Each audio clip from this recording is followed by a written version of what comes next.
大家好，我今日想介紹一下我呢個作品《寵物為自己》。咁點解我要創作呢個作品呢？就係因為想符合到呢個 SDG 嘅第二個消除飢餓。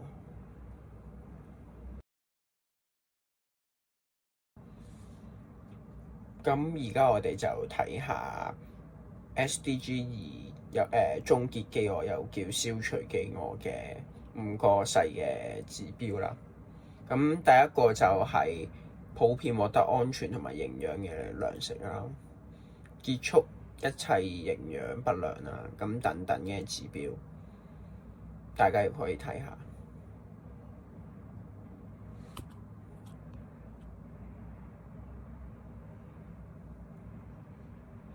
咁大家有冇發覺到呢啲指標大多數都係圍繞住人類嘅糧食啊，或者健康等等，而忽略咗寵物嘅健康同埋糧食嘅配給。其實寵物都係家庭嘅成員之一，我哋應該更加要佢哋獲得更加多嘅關注。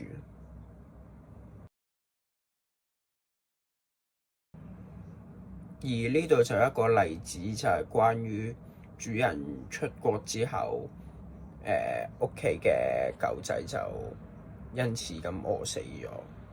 咁其實如果有咗呢個寵物為自己之後，呢啲嘅負面消息就會減少啦。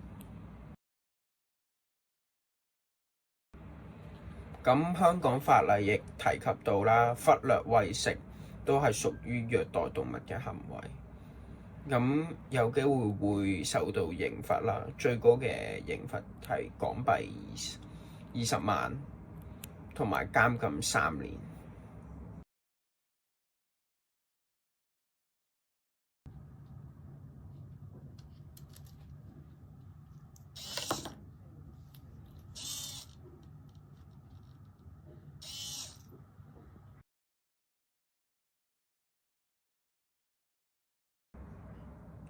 呢個就係我今次想介紹嘅作品啦，希望你哋都鍾意呢個作品，同埋未來可以繼續完善呢個作品。多謝大家收聽。